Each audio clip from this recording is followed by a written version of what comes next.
आप सभी को मेरा प्रणाम और स्वागत है विश्व शांति दर्शन के मंच पर। चैनल की इंस्पिरेशन है विश्व शांति के उपासक विश्वधर्मी professor doctor Vishwanath Karad sir. विश्व शांति दर्शन के वीडियोस शोमैन राज कपूर की कर्मभूमि राजबाग में प्रोड्यूस होते हैं। ये साल यानी 2024 शोमैन राज कपूर जी की जन्म शताब्दी का वर्ष है और हम हर हफ्ते राज कपूर जी द्वारा प्रोड्यूस्ड एंड डायरेक्टेड फिल्मों के विषय में चर्चा करते आ रहे हैं। पिछली बार मैंने आर.के. बैनर की फिल्म जिस देश में गंगा बहती है की एनालिसिस शुरू की थी। आज उसी चर्चा को आगे बढ़ाते हुए देखते हैं इस फिल्म की एनालिसिस का दूसरा और अंतिम भाग।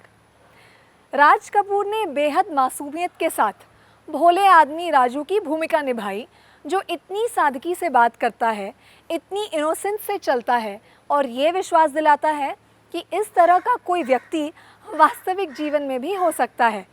मैं बहुत गरीब आदमी हूँ, दुनिया में मेरा कोई नहीं ना। मैं अनाथ हूँ जी, अनाथ। बिना फीस की पाठशाला में 5 चौपड़ी तक विद्या पढ़ी है मैंने, और वो कुंभ के मेले में जो सेवा दल होता है ना, उसमें वॉलंटियर भी रह चुका हूँ। अब देश देश घूमता हूँ, ये ढप बजाकर पब्लिक को खुश करता हूँ।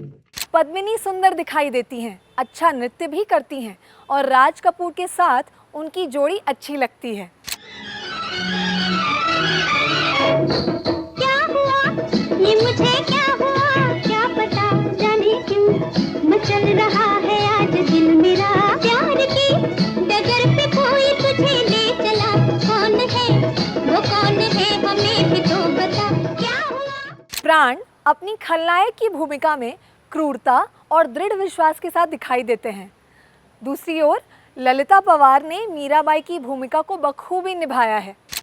तुम में से कोई भी अगर अपनी जगह से हिला तो भून कर रख दूंगा। मैं कहता हूं हट जा।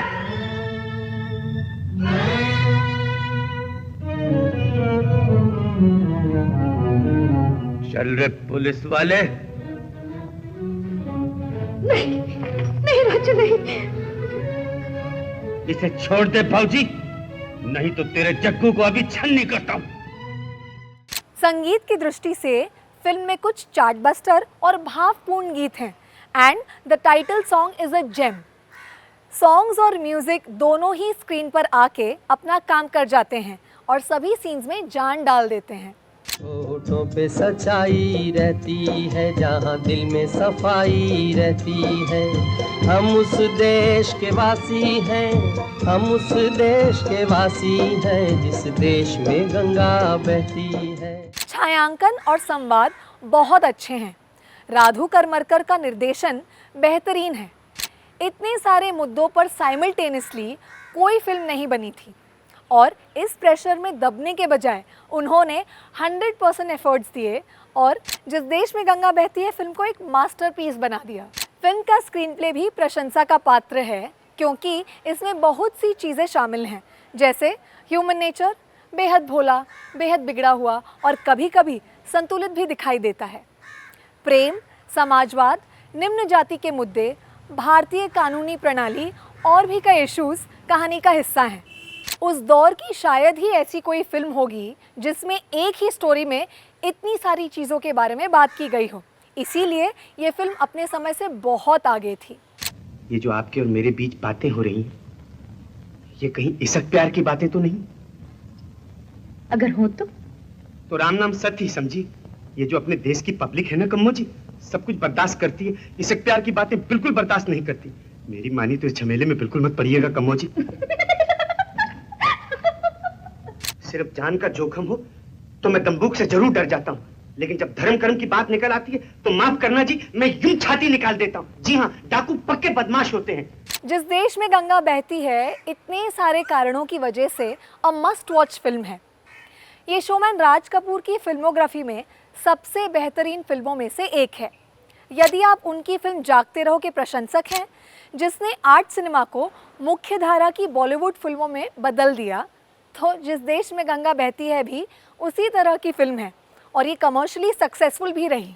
आइए अब एक नज़र डालते हैं फिल्म के कुछ ट्रिवियाज पर।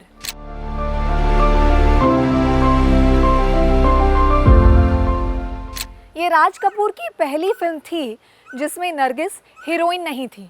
राज कपूर जानना चाहते थे कि क्या वे नरगिस के बिना फिल्म बना सकते हैं। फिर इस फिल्म के बाद उनको ये पता चला कि ऐसा वे कर सकते हैं। यूँ तो एक्टर प्राण आर.के. बैनर की शुरुआती फिल्मों में काम कर चुके थे, पर सही मायने में उनको पॉपुलैरिटी राका डाकू कैरेक्टर प्ले करने के बाद ही मिली।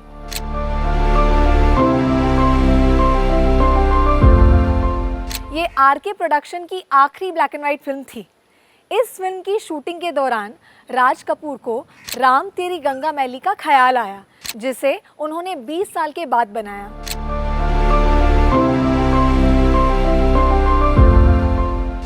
जब राज कपूर ने शंकर जयकिशन को ये स्क्रिप्ट सुनाई, तब उनके संगीतकार खुश नहीं थे। उन्होंने कहा कि ये फिल्म तो डकैतों पर आधारित है, इसीलिए यहाँ उनके लिए कोई गुंजाइश नहीं। उन दिनों ऐसी फिल्मों में गाने होना बहुत असामान्य बात थी।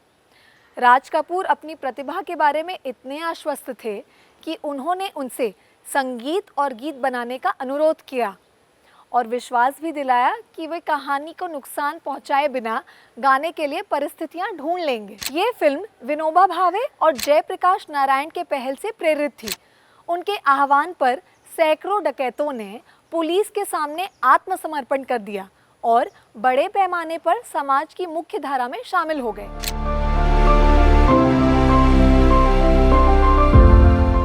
ईयर 1960 में विनोबा भावे ने मध्य प्रदेश के दस्यु प्रभावित क्षेत्रों में कदम रखा, ताकि क्षेत्र में खूंखार डकैतों को हिंसा के अपने तरीके छोड़ने के लिए राजी किया जा सके। उन्होंने उन्हें लगातार याद दिलाया, यदि आप लोगों को लूटना चाहते हैं तो मेरी तरह प्रेम और स्नेह से लूटें। 13 मई 1960 को विनोबा जी ने मध्य प्रदेश के चंबल नदी के तट पर एक सभा को संबोधित किया, जहां उन्होंने ये कहा, मैं बहादुरों की गौरवशाली भूमि पर आया हूँ। ये वो भूमि है जिसने वीर डाकू पैदा किए हैं। वे अनेक आदमी हैं, वे नेक आदमी हैं। उनमें और अन्य पुरुषों के बीच एकमात्र अंतर ये है कि उनकी ट्रेन गलत रास्ते पर चल पड़ी है। मुझे लगता है कि वे दिल्ली के डाकुओं से बेहतर आदमी हैं, क्योंकि वे असभ्य हैं। आपके बीच हृदय परिवर्तन करना शहर के सभ्य लोगों की तुलना में आसान है, जिन्होंने अपने दिलों पर व्यक्तिगत स्वार्थ की सख्त परत बना ली है। मैं चाहता हूं कि आप आत्मसमर्पण करें। डकैती का समाधान आत्मसमर्पण में है, शास्त्र उठाने में नहीं।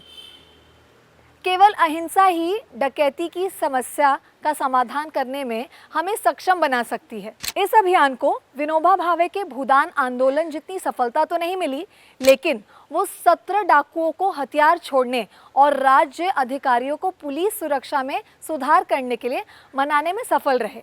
तो बस इसी जानकारी के साथ अगली बार आपसे फिर मुलाकात होगी, जब मैं आर.के. बैनर की फिल्म संगम की समीक्षा करूंगी। सब्सक्राइब कीजिए, शेयर कीजिए, लाइक कीजिए और देखते रहिए विश्व शांति दर्शन।